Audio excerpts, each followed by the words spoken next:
want to get you guys to whack this pinata that's been going around for a couple of days. Jason Spezza, new address. Dion Phaneuf, new address. Gord, we'll start with you. What do you think of both?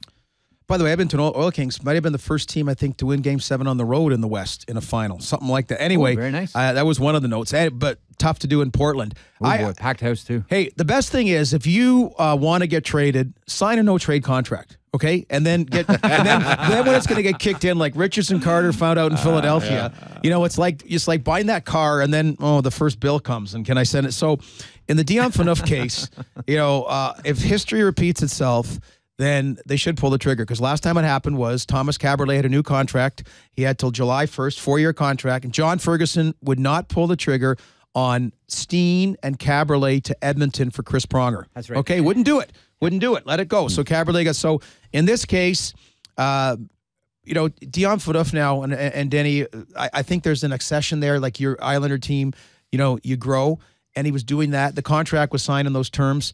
He's now become the face and voice of a loser, right? And it's not his fault. Like, just the way the team went down, that time in Winnipeg when he said, I thought we worked hard, to the game against the Jets here.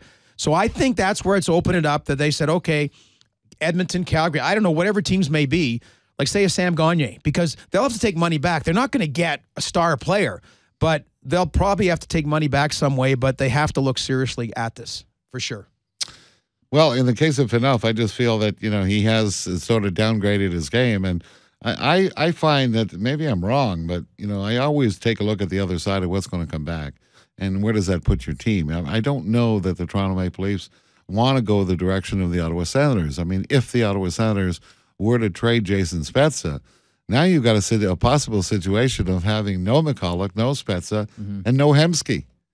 So all of a sudden, 3 of your top 6 players or top 6 forwards are not in the lineup, and you're going to have to replace them with DaCosta or Pajot or who's coming in to play center.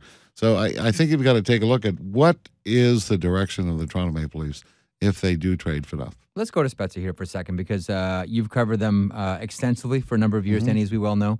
And Doug McLean on this program yesterday was talking about how Bruce Garak was their guest in Montreal.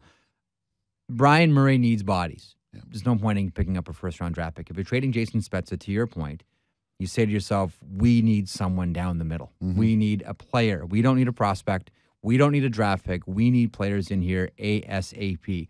That would have to be the deal. I mean, all expectations are that Jason Spezza's played his last game as a member of the Ottawa Senators. The question is, what can they get back? The two likely destinations that everybody is marrying Jason Spezza to, the Anaheim Ducks, and we just talked about the St. Louis Blues. And Hitchcock has that relationship going back with Jason Spezza.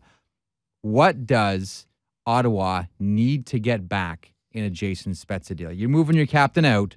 What's coming back? Or you just say to yourself, well, we need some help on the blue line. We'll take that and make Kyle Turris our number 1 centerman.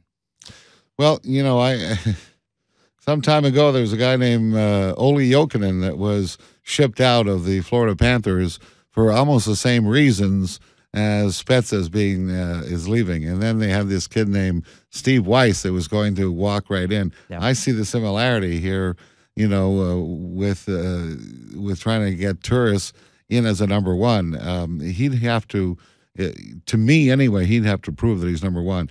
But let me tell you, there's a lot of games that were played this year where, even Zach Smith was put on the wing. And why was that? Because you had kids like DaCosta and Pajot, who were not big guys, but pretty good skilled players and competitors, and they played a lot of games in the lineup. Is that a little bit of foreshadowing of what's going to happen if you do trade Jason Spezza?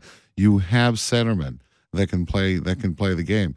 I don't expect that you could ever get back the same quality, but for the Ottawa Senators, I don't think defense would be their problem next year.